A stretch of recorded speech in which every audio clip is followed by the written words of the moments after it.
All right, I'm going to talk to you about something that I know I've hit 1,000 times before, but I think if I put it this way, maybe you'll get it. I really truly don't think that people really truly comprehend and understand and know how much communication I do on a daily basis. And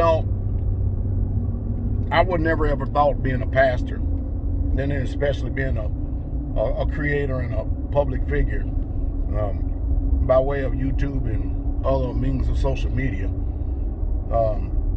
that people will just seek out to me for advice. But I'm quickly learning one thing very, very, very, very fast. I used to wonder why attorneys, counselors, some people call them shrinks and stuff. I used to wonder, why in the world do people get paid $100 and $200 an hour? And then I started figuring out the reason why they get paid $100 and $200 an hour. And the reason why I figured it out is this. People bring to you some heavy duty stuff. I mean, you've got to have some type of capacity just in order to be able to hear all the problems and issues and troubles that people are going through, and then to try to flip the switch to get them to even consider changing their minds. And I mean, some of it is just like taking and trying to bend a 10-inch thick iron bar. It is that bad. It literally is that bad. Some people. And so it's heavy. So I see the reason why now people get paid $200, $300, $400, $500 an hour and still having to deal with humanity. That in itself, man, the stress of it is just off of the chain. But anyway, I'm going to give you a scenario here for a second and talk about how the people take stuff for granted. Even though that they know and they can sense that something possibly is going on or getting ready to happen or getting ready to take place. Nevertheless, they still take things for granted. All right, let's go through this for a second. In big cities, all right, maybe once or twice a year, they'll tell the people that they have to work on the water system. And so they'll say, okay, guess what? There will be no water for a day or 2 or 3 or something like that, right? And immediately, as soon as they say there will be no water, kind of like when people tell you that, all right, there's a gas shortage, you better go ahead and get all the gas you can get right now, or i.e., toilet paper is becoming a hot commodity right now. And so what does everybody do? Rush to the stores down here in the country. If you can say that it's getting ready to snow, all right, and it's possibly going to turn to sleet and then ice, people quickly rush to the store, buy the bread, the milk, the eggs, and empty the shelves. In the city, what they'll do is they'll fill up bathtubs, gather every container that they can find and fill it up with water. And mind you, the municipal water supply is already toxic within itself. Nevertheless, that's how they would proceed to be hoarding water and things. And the reason why people do things like this is because they're not prepared. And they've always taken life for granted. They've always assumed that something is always going to be there, so therefore they don't have to prepare. I've used this in many, many, many analogies trying to explain the normalcy bias of people and also why people have cognitive dissonance. All right, you just type it in, you go back and listen to one of the Pastor Dowell videos, get informed like that. But it's off the chain the way humanity is. No matter how much you warn people, no matter what you tell them, and it's really not important because, and then even at that, if the crisis pass, they go back to normal. They're normal, as if it's never going to happen again. Thereby, they have learned nothing from the experience whatsoever at all. It's off the chain the way I see the minds of humans working and functioning today. I really truly don't know. Except it's got to be something in the municipal water supply. It's got to be something in the food that's modifying the mind and stuff, because normal logic and reasoning is just not there anymore. Self-preservation is not there no more. It's like self-desperation, if you know what I mean. But anyway, we don't live like that. I don't live like that. I try my best to tell people don't be like that. I remember going into a store after the news media put out because of COVID-19. Can you imagine COVID-19 had a toilet paper shortage? It's off of the chain. Off of the chain. And look at the chaos. Look at the chaos it caused for having a toilet paper shortage. Now, we wasn't affected by it at all. Because when we go to the store, we always buy a little extra other things. And now, even more so, I mean, over the years, we've been storing quite a bit of things. And so, therefore, you know, I mean, come on. We didn't have to rush to the store and go buy no toilet paper. We can go 6 months if need be and don't have to go buy no toilet paper.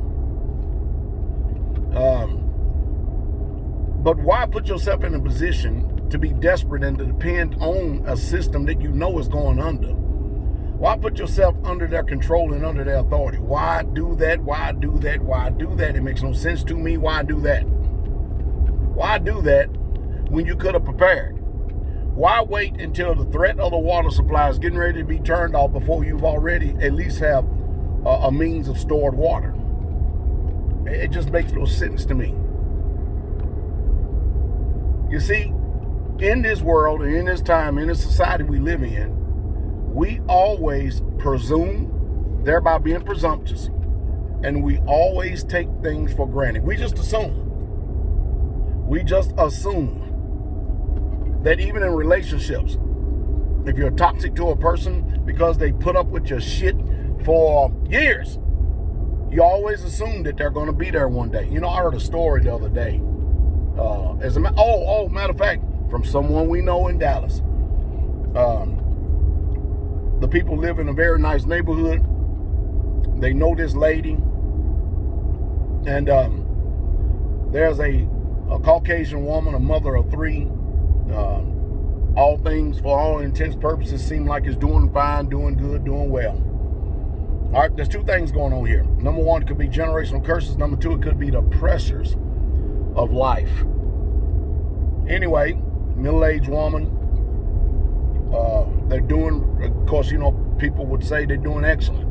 More than likely, well over 6-figure income in a home, 3 children. Well, anyway, they found this woman hanging, I believe, from her garage. She hung herself, killed herself.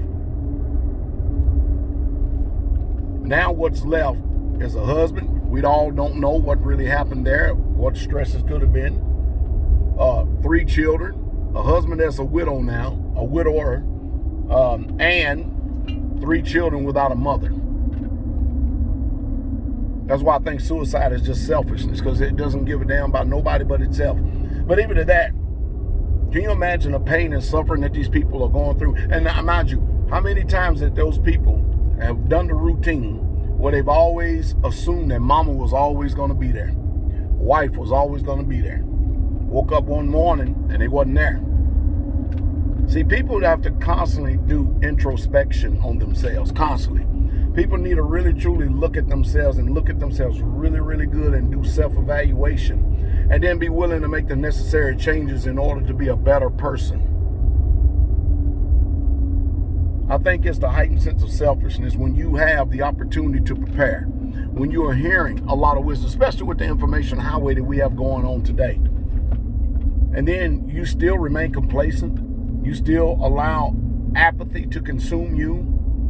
You still, no matter what, you can't even bring your hand to your mouth to even wipe your face, even after you got some sauces on it from a sandwich. Become complacent, become lethargic, and it becomes a way of life. And then you've been warned all this time that change is coming, and then when it comes, the first thing you want to do, it's amazing how intelligent people are. They want automatically, their head and their mind goes back to the ones that have been preparing. And you expect for those people to take from themselves and the people they love and the people who they're prepared for and to give to you. There's going to be a sorry, long weep and a howl that's going to go down when the proverbial crap hit the fan. It really is. But why position yourself to always have to be in stress when you could do a whole lot more? It makes no sense whatsoever at all. It just doesn't. I think that people should definitely be working on themselves. And if you do come across a wise man that is giving you advice, it's one thing to hear advice, but if you're going to consider the source and consider what they're saying, the only other avenue of being able to look into them or peer into their wisdom and knowledge is to see what they're doing themselves. Because we got a lot of people out here that love telling people what to do, but then when you look at them themselves for what they are, you come to find out that a lot of people just bumping their gums, and even they don't even follow their own advice, but they got all kind of advice for you. I tell you, I hope that some way and how, it's my prayer that people can wake up out of this stupor. Hey, go and check out my Patreon channel. It's going to be in the description below. I talk about stuff like this all the time, try to give people help. Except over there, I'm not censored like over here. I hope that I said something to stimulate thought. The only thing I'm trying to do is make my contribution to humanity. And of course, hey, I contribute a whole lot more over there on Patreon because these people, kind of like, except I don't get paid on the level of the professionals. But over at Patreon, people contribute because they want to hear my wisdom, my knowledge, and my context on certain things. And that's what that's there for. So there's a lot of things that's going on over at Patreon that I just simply will not put out over here on YouTube. Just the way it is.